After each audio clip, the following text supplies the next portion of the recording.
नमस्कार दोस्तों, मैं आलोक कुमार जैन ट्यूटोरियल्स बिलासपुर में आपका स्वागत करता हूं। और आज हम लोग गणित विषय के अंतर्गत प्रतिशत का चैप्टर शुरू करने वाले हैं। प्रतिशत जो कि हर प्रतियोगी परीक्षा के लिए बहुत जरूरी है। तो चलिए आज से हम इसको शुरू करते हैं और इसमें हम परीक्षा में आए सभी प्रश्नों को कवर करने का प्रयास करेंगे। तो हमारा चैप्टर है प्रतिशत।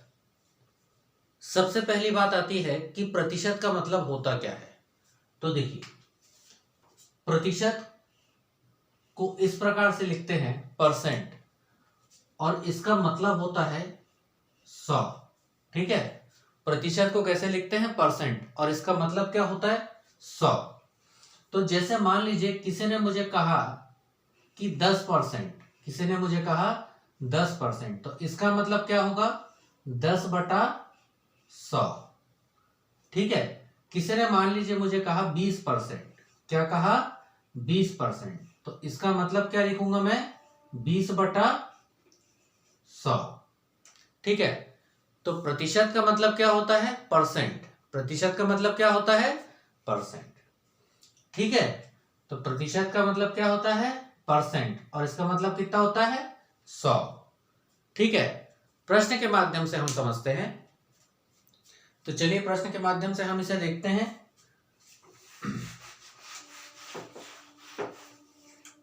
तो देखिए, जैसे किसी ने मुझे कहा कि 10% को आप फ्रैक्शन के रूप में बदल दो। 10% को आप फ्रैक्शन के रूप में बदल दो, भिन्न के रूप में बदल दो। तो ये क्या हो जाएगा? 10/100। 10/100 मतलब 10 एकम 10 और 10 दहाई 100। ठीक है, मतलब 10% का फ्रैक्शन के रूप में कितना होगा? 1/10 हो जाएगा। ठीक इसी प्रकार से कोई मुझे बोलता है कि 20% को फ्रैक्शन में बदल दो, तो ये कितना हो जाएगा? 20/100। काट देंगे, 20 एकम 20 और 20 पंचे 100। तो 20% का फ्रैक्शन के रूप में क्या होगा? 1/5। जैसे सपोज बोलता है 30% को फ्रैक्शन के रूप में बदल दो, तो कितना हो जाएगा? 30/100। तो एक जीरो से एक जीरो कट गया, मतलब 3/10। तो 30% फ्रैक्शन के रूप में कितना होगा? 3/10 होगा। ठीक इसी प्रकार से बोलता है 40% को फ्रैक्शन के रूप में बदल दो, तो 40% फ्रैक्शन के रूप में क्या हो जाएगा? तो 40/100, तो 20 दूनी 40 और 20 पंचे 100, मतलब 2/5। तो 40% फ्रैक्शन के रूप में कितना होगा? 2/5। ठीक है, फिर मान लीजिए कोई बोलता है 50% को फ्रैक्शन के रूप में बदल दो आप, तो इसको बदलेंगे तो कितना हो जाएगा? 50/100, मतलब 50 से कम 50, और 50 दूनी 100, 1/2। तो इस प्रकार से हम किसी भी अंक को क्या कर सकते हैं? किसी भी परसेंट को किस में बदल सकते हैं? फ्रैक्शन में बदल सकते हैं। चलिए, इसी प्रकार से अब मैं फ्रैक्शन को परसेंट में बदलना बताता हूं।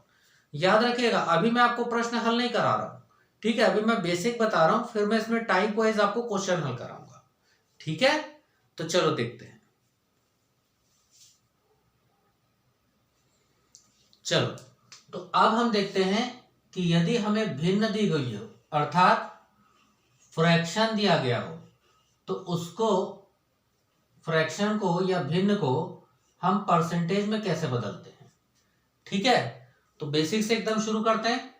तो जैसे मान लीजिए मुझे दे दिया गया कि आप 1/10 को परसेंटेज में बदलो, तो मैं क्या करूंगा? 1/10 गुणा 100। ठीक है, गुणा 100 का कर देना है। तो 100 का गुणा 1 के साथ हो जाएगा, तो कितना हो जाएगा? 100 एकम 100/10, तो 10 एकम 10 और 10 दहाई 100, मतलब 1/10 का मतलब क्या होता है? 10% होता है। ठीक, इसी प्रकार से बोल दिया 1/20, तो 1/20 मतलब, तो 1/20 मतलब 1 बटा 20 गुणा 100। तो 100 का गुणा 1 के साथ कर दो तो कितना हो गया, 100 एकम 100 बटा 20। तो काट दो, 20 एकम 20, 20 पंचे 100, मतलब कितना 5%। कितना परसेंट, 5%। ठीक है। इसी प्रकार से मान लो बोल दिया कि 1/2 को फ्रैक्शन में बदलो, सॉरी परसेंट में बदलो, तो क्या हो जाएगा 1/2 गुणा 100। तो कितना हो जाएगा, देखो 100 एकम, इसका इसके साथ गुणा, 100 एकम 100 बटा 2, तो 2 पंचे 10 और 2 शून्य 0, 50%। तो 1/2 जो फ्रैक्शन है उसका परसेंटेज कितना होगा, 50% होगा। ठीक है।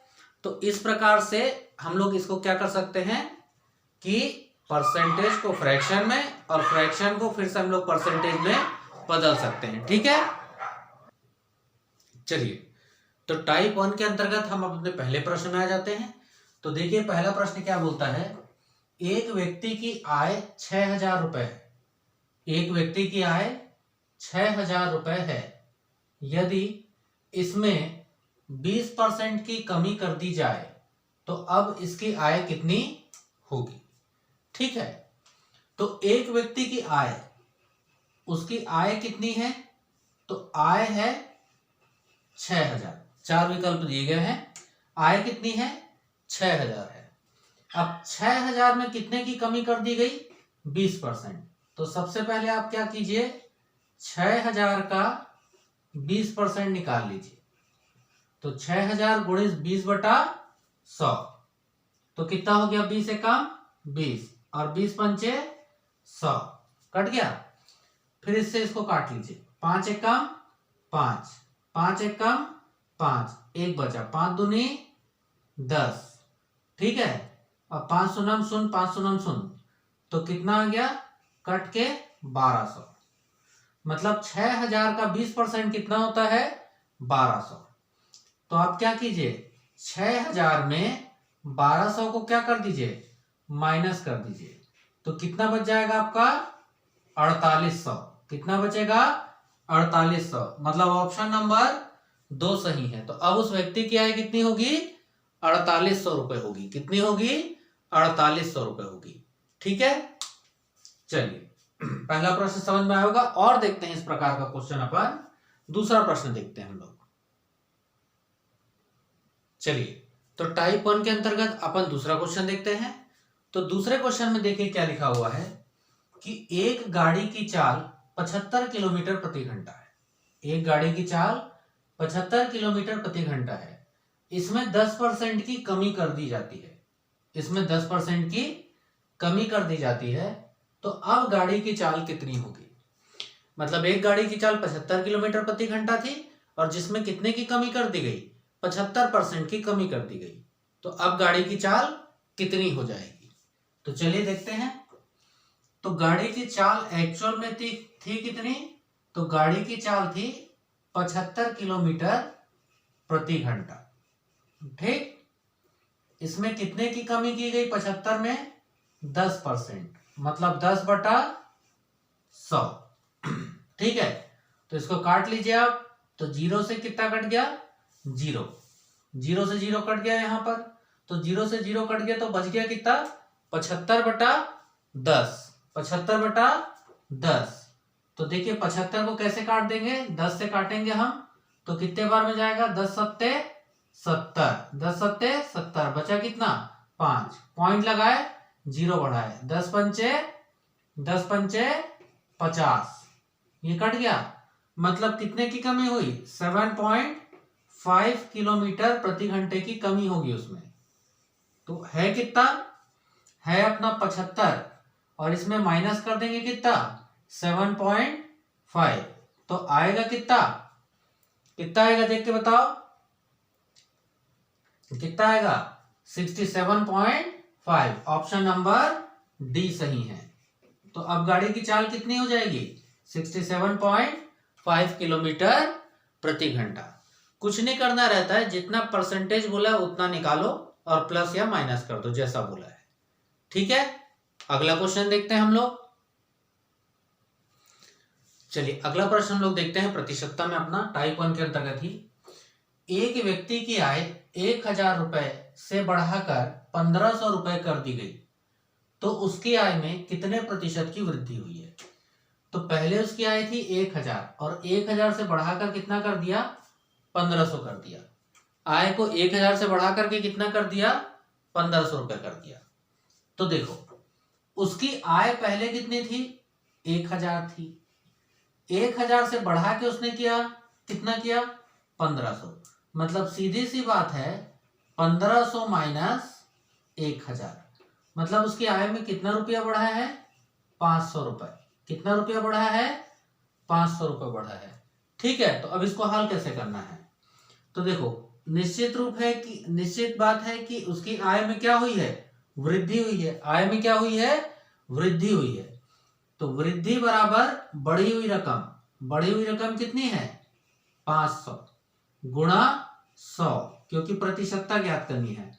और मूल मान मतलब पहले मान कितना था? तो पहले कितना था? 1000। तो 2 जीरो से ये 2 जीरो कटा और 1 जीरो से 1 जीरो ये कटा, मतलब कितना परसेंट? 50% का वृद्धि हुआ है। मतलब उसकी आय में कितने परसेंट की वृद्धि दर्ज की गई? 50%। एक बार फिर से देखो, ठीक है, एक व्यक्ति की आय 1000 थी और कुछ दिन बाद बढ़ाकर कितनी कर दी गई? 1500। तो उसकी आय में कितने परसेंट की वृद्धि हुई? तो अभी 1500 हो गई और पहले कितनी थी? 1000 थी। तो 1500 में से 1000 की क्या कर देंगे हम? माइनस कर देंगे। तो कितना आएगा? 500 रुपए आएगा। तो वृद्धि का परसेंटेज कितना हो जाएगा? जो वृद्धि हुई कितने की हुई? 500 गुणित 100। 100 क्यों लगा? क्योंकि प्रतिशतता है और बटा 1000। तो इसको जब काटेंगे तो कितना आएगा? 50%। मतलब उसकी आय में कितने परसेंट की वृद्धि हुई? 50% की वृद्धि हुई। ठीक है, अब मैं अपना नाम बताऊं। मेरा नाम है आलोक कुमार और मैं चैन ट्यूटोरियल्स बिलासपुर की ओर से आपको यहां पर पढ़ा रहा हूं। ठीक है, अच्छा लगेगा तो चैनल को सब्सक्राइब कर लीजिएगा। चैनल का नाम है चैन ट्यूटोरियल्स बिलासपुर। लगातार वीडियोस लाते रहेंगे। अगला प्रश्न देखते हैं। अगला क्वेश्चन देखते हैं हम लोग इसी में टाइप 1 के अंतर्गत ही। तो एक व्यक्ति की आय 2000 से कम करके 1800 कर दी गई, तो उसकी आय में कितने प्रतिशत की कमी हुई? तो देखो पहले उसकी आय कितनी थी? 2000। अब 2000 रुपए थी, तो 2000 रुपए से कम करके कितना कर दिया गया? 1800। मतलब उसकी आय में कितने रुपए की कमी हुई? 200 रुपए। कितने की कमी हुई? 200 रुपए। तो हम उसकी आय में कमी का परसेंटेज निकालेंगे। तो कमी का प्रतिशत बराबर कमी कितने की हुई? 200 गुणा 100 लगाएंगे। क्यों? परसेंटेज। और मूल मान मतलब पहले उसका मान कितना था? 2000। ठीक है, तो 1 2 3 3 जीरो काटा, 1 2 3 3 जीरो काटा, 2 एकम 2 और 2 पंचे 10, 5 दूनी 10%, 5 दूनी 10%। मतलब उसकी आय में कितने की कमी हुई है? तो उसकी आय में 10% की कमी हुई है। कितने की कमी हुई? 10% की कमी हुई। एक बार और वीडियो को पलट के देख लीजिएगा तो और अच्छे से क्लियर हो जाएगा। कठिन नहीं है परसेंटेज, गणित का कोई चैप्टर कठिन नहीं है। एक एक करके पढ़ते जाएंगे, एक एक करके समझते जाएंगे। अच्छा लगेगा सब्सक्राइब करिएगा, शेयर करिएगा, लाइक करिएगा, कमेंट करिएगा। ठीक है, तो चलिए अगला क्वेश्चन देखते हैं हम लोग। आज हम लोग केवल टाइप 1 कवर करेंगे और इसके अगले वीडियो में फिर हम आगे के प्रकार कवर करेंगे। ठीक है, अगला क्वेश्चन हम लोग देखते हैं। तो देखिए इसमें क्या दिया गया है। एक थैली में 500 संतरे थे। ठीक है, एक थैली में 500 संतरे थे, इसमें से 20 संतरे खराब हो गए। एक थैली में 500 संतरे थे जिसमें से 20 संतरे खराब हो गए, तो कुल कितने प्रतिशत संतरे खराब निकले? तो यहां अपने को कुछ भी माइनस करने की जरूरत नहीं है, उसने खुद ही बता दिया है कि कितने संतरे खराब निकले? 20 संतरे खराब निकले। तो हम क्या रख देंगे, यहां पर रख देंगे 20 गुणा 100 और मूल मान कितना 500। तो 100 एकम 100 और 100 पंचे 500, 5 एकम 5 और 5 चौक 20, मतलब टोटल कितने संतरे खराब निकले 4%। कितने संतरे खराब निकले, कितने परसेंट संतरे खराब निकले 4%। देखो परीक्षा में गणित को बनाना है, लेकिन गणित को आपको दिए गए समय अवधि में बनाना है, तो इसलिए गणित को इस प्रकार से प्रैक्टिस करिए कि आप उस समय अवधि में उस प्रश्न को हल कर सकें। ठीक है, तो यहां पर हो गया क्या टाइप 1, और पढ़ाने का मन हो रहा है तो चलिए टाइप 2 भी कवर कर लें, टाइप 2 भी कवर करते हैं। ठीक है,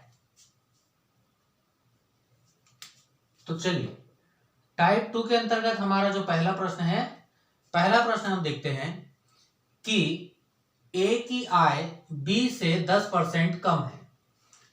ए की आय बी से 10% कम है, तो बी की आय ए की आय से कितने परसेंट अधिक है। तो हमें यहां क्या निकालना है, देखिए दूसरी लाइन में क्या बोला है, अधिकता। तो इस अधिकता का सूत्र होता है, अधिकता कैसे निकालते हैं देखिए, तो अधिकता निकालने के लिए देखिए कितना परसेंट अधिक है बोला है, तो 10% अधिक है, तो आप यहां 10 रख दीजिए, गुणा 100 कर दीजिए, क्यों, क्योंकि प्रतिशतता है, और नीचे में 100, और ए की आय क्या है उससे 10% कम है, तो -10। फिर से समझ लीजिएगा, 10% की अधिकता है तो हमने यहां 10 रखा, गुणा 100 क्योंकि परसेंटेज है, 10% की कमी है तो 100 में से क्या किया 10 को माइनस किया, तो ये कितना हो गया देखिए, तो ये हो जाएगा आपका 10 गुणा 100 बटा 90, तो 10 एकम 10 और 10 निया 90, मतलब आया कितना 100 बटा 9, कितना आया 100 बटा 9, तो इसको भाग दे दीजिए, तो 100 बटा 9 कर दीजिए, तो कितना हो जाएगा 9 एकम 9, फिर कितना बचा 1 0, 9 एकम 9, कितना बचा 1, तो आंसर कितना आएगा 11 सही 1 बटा 9%। आंसर क्या आएगा 11 सही 1 बटा 9%। ठीक है, तो चलिए इसी प्रकार का दूसरा प्रश्न को देखते हैं हम लोग। चलिए अगला प्रश्न को हम लोग देखते हैं, तो अगला प्रश्न क्या कहता है देखिए, चीनी का दाम 20% कम हो गया, चीनी का दाम 20% कम हो गया, तो पहले जितने खर्च में कितनी प्रतिशत चीनी ज्यादा मिलेगी।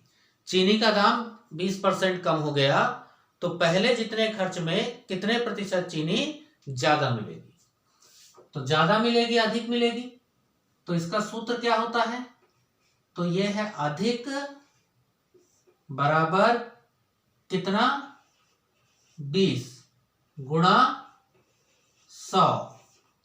ठीक है, और क्या कमी कितने की है 20% की, तो 100 माइनस 20, तो ये कितना हो गया देखिए, तो ये हो गया 20 गुणा 100, और ये 100 में से 20 गया तो कितना बचा 80, तो देखिए इसको काट दीजिए आप, तो 20 एकम 20, 20 चौक 80, ठीक है, 4 एकम 4, 4 दूनी 8 और 4 पंचे 20, मतलब कितना परसेंट 25%, कितना परसेंट 25%, तो उसको कितनी चीनी अधिक मिलेगी 25% चीनी अधिक मिलेगी।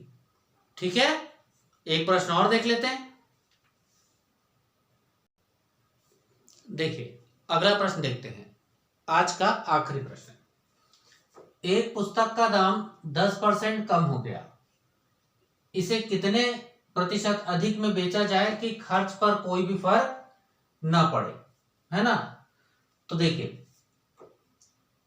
पहले क्या किया कमी, और फिर क्या किया अधिकता, तो सेम सूत्र लगेगा यहां पर भी, तो ये हो जाएगा अधिक, तो कितना परसेंट 10 गुणा 100 और बटा 100 माइनस 10, क्योंकि यहां कमी हो रही है, तो ये हो गया कितना 10 गुणा 100 और बटा कितना, तो बटा हो गया कितना 100 में से 10 गया तो कितने बचे 90। तो 10 एकम 10, 10 निया 90, काट दो। 9 एकम 9, है ना, 9 एकम 9। चलो मैं इधर ऐसे काट के बताता हूं, नहीं तो फिर कंफ्यूजन होगा। है, अपने को सबको समझाना है, विशेष रूप से उनको जिनका गणित थोड़ा कमजोर है। तो ये देखो, ये हो गया 10 निया 90। तो ये क्या हो गया, 10 एकम 10 और 10 निया 90। तो 100 भागित 9, तो 9 एकम 9, कितना बचा 1, 0 उतारे। 9 एकम 9, कितना बचा 1, 11 सही 1/9%। तो कितने की अधिकता की जानी चाहिए, 11 सही 1/9% की अधिकता की जानी चाहिए। ठीक है, तो दोस्तों मैं आलोक कुमार, चयन ट्यूटोरियल्स बिलासपुर की ओर से आपको पढ़ा रहा था अभी तक। कल इसमें आगे का सीरीज डालेंगे, है ना। अच्छा लगा होगा तो सब्सक्राइब कर दीजिएगा, लाइक कर दीजिएगा, शेयर कर दीजिएगा। कल और आगे का वीडियो डाल देंगे, तो आप लोग क्रमिक रूप से इसका अध्ययन कीजिएगा, जिससे कि आपको परीक्षा में लाभ होगा। ठीक है, तो चलिए कल फिर मिलते हैं, तब तक के लिए विदा दीजिए, धन्यवाद।